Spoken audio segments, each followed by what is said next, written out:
John Airy here with AintItCool.com, and I had the chance to see the 3D version of The Hobbit in 48 frames per second at Button-Omathon this year. Peter Jackson brought the film with him and did a little Q&A with Harry afterwards, and I enjoyed the film to some degree, but I think the real headline here is the 48 frames per second. I think that's what people are going to remember from this movie. I keep wanting to call it a film, but to me it looks more like video. So I've had a few days to process it and think about the format, and here are my thoughts on 48 frames per second in 3D. On the plus side, the frame rate helped the 3D presentation. The images, they're crisp and they're clear, even though much of the movie takes place in really dark areas. We're talking mines, caverns, stormy nights, campfire discussions, lots of environments that seem too dim for a proper 3D presentation.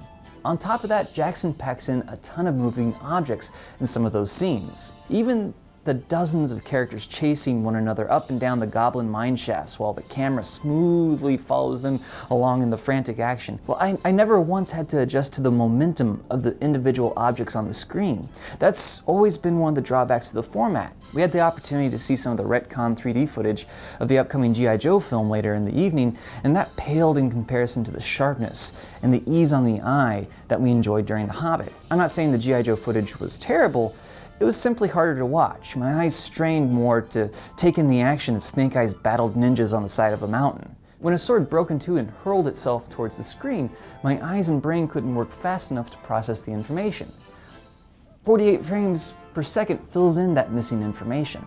The Hobbit has several epic action scenes involving a lot of movement in dark places. I never once had to strain my eyes or concentrate on the screen. After a few minutes of adjustment, the smoother movements of the characters and the set pieces, well, they felt more natural and easy to follow. On the negative side, it is almost too clear, looking more like video than film. And this created a disconnect for me, especially during some of the big epic scenes. When Howard Shore's bold score would begin to swell as our heroes engaged in some sort of amazing action or walked into the frame of a grandiose shot, it took my brain a few seconds for everything to register. I had to remind myself that I was watching a film and not a video game or the slickest looking TV show ever. Sometimes when the live action characters share the screen with their CG co-stars, well, those scenes feel more like an amazing video game cutscene to me. My brain has been taught to categorize these kinds of visuals in a particular way. When I look at a cutscene from Halo 4, for instance, I automatically know that this is a video game, and I classify it as such. When I see a clip from a reality TV show, my brain automatically interprets it as a cheaper form of entertainment.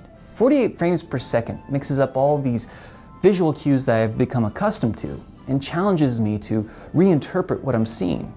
The main exception to this is Gollum. The interaction between Martin Freeman and Andy Serkis clicks, and I quickly forgot that the bearer of the ring was indeed a CG creation. I became invested in their conflict, and in turn, it didn't matter what I was watching. Perhaps that's the key. Give the audience good characters and a great story, and maybe the audience will stop compulsively analyzing the technical aspects of the film. Jackson takes his time moving the characters through their journey. In some cases, we have too much time to contemplate. The first half of the film moved a bit slow for me. Otherwise, I was emotionally invested in the story, and the big reveals and the speeches worked, even when you see them coming a mile away. To me, the increased frame rate is a good thing.